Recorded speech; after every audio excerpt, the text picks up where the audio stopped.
Qu'est-ce que tu penses du week-end des créateurs de Canet? Bon, je trouve ça très bien. C'est la deuxième année consécutive que je fais ça. Et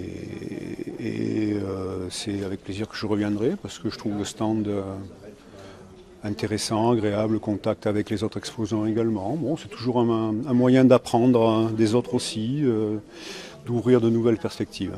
Donc ma spécialité, c'est la sculpture à base de matériaux de récup. Donc le but, c'est de récupérer toutes sortes d'objets et de leur donner une deuxième vie. Donc je fais les brocantes. Aujourd'hui, on m'en donne aussi beaucoup. Et voilà, donc technique soudure à l'arc. Et peinture, résine également sur certaines œuvres pour donner de la couleur. Et voilà, donc un assemblage comme on voit là, une danseuse. Comment se déclenche ton inspiration? Ah, c'est une bonne question. Justement, j'ai jamais eu la réponse à cette question. Je suppose que c'est bien enfoui et que ça avait besoin de sortir à un moment donné ou à un autre. Donc ça fait une dizaine d'années que je fais ça maintenant.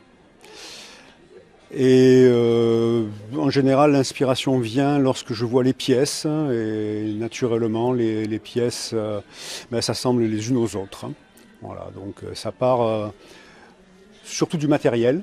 Et l'assemblage se fait ensuite par tout un procédé imaginatif, bien entendu. Donc là, il y a un travail de résine également, donc, pour donner de la couleur, là, un guitariste, une chanteuse. Et t'es tombé dans l'art à quel âge? C'est tout récent, puisque je n'ai aucun parcours artistique. Il y a une dizaine d'années, j'ai ressenti le besoin de créer. Donc ouais, c'est vraiment tout récent en fait. Voilà, les sorcières avec leurs chats. Donc il y a un côté festif également. Quels sont tes univers? J'ai pas vraiment d'univers associé à ce que je fais, quoi. J'ai tout le temps eu des métiers, on va dire, entre guillemets, sérieux. Donc la fantaisie, elle se retrouve dans les créations, mais je ne suis pas forcément quelqu'un justement de très fantaisiste, dans ma nature en tout cas, mais certainement qu'il y a un besoin d'expression à travers les œuvres. Et tu as une galerie d'art quelque part ou... Non, pas du tout, non, non. Je crée chez moi, j'ai un atelier chez moi, un espace de stockage également, voilà, que je peux ouvrir aussi à des visites. Pour toi, qu'est-ce que l'imaginaire? Qu'est-ce que l'imaginaire? Oula, ça c'est une vaste question. L'imaginaire, c'est laisser s'exprimer un petit peu, quelquefois, ce que l'on a au plus profond de soi et qui ne ressort pas forcément dans le quotidien. Et par la création et l'activité artistique, ça permet un petit peu de mettre en fusion tout ça.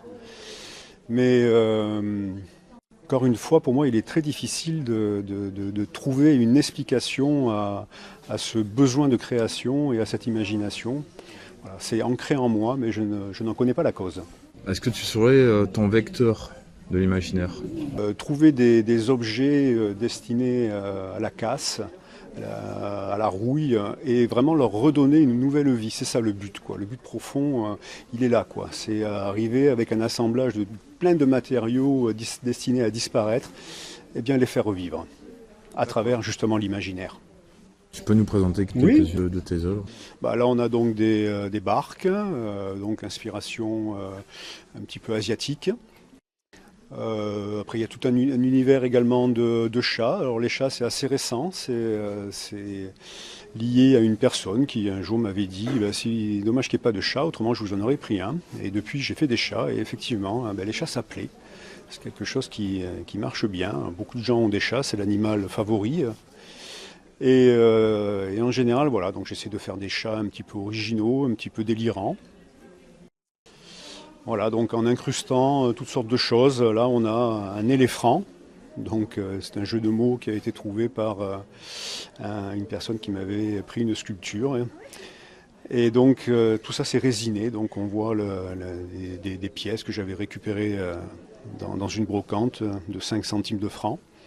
Et tout ça c'est pris dans la résine, de façon à donner une structure également un petit peu originale, un assemblage diversifié. J'aime bien le jeu de mots.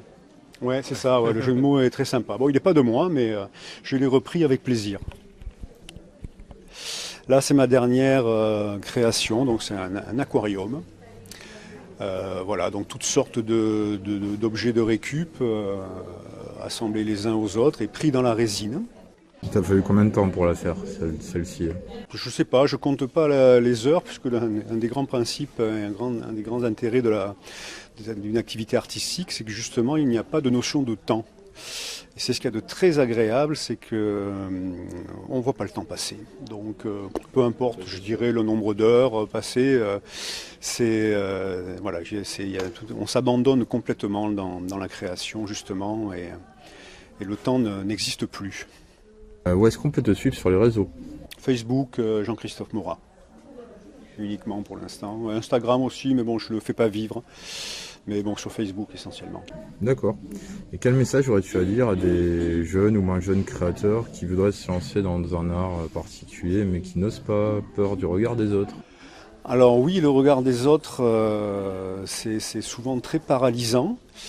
Et je dirais justement que moi, étant justement très sensible à ça, l'art, c'est un moyen de se dépasser et d'aller justement quelquefois se confronter à ses peurs, puisque lorsqu'on développe une activité artistique, on est obligé d'aller vers le regard de l'autre, de se montrer.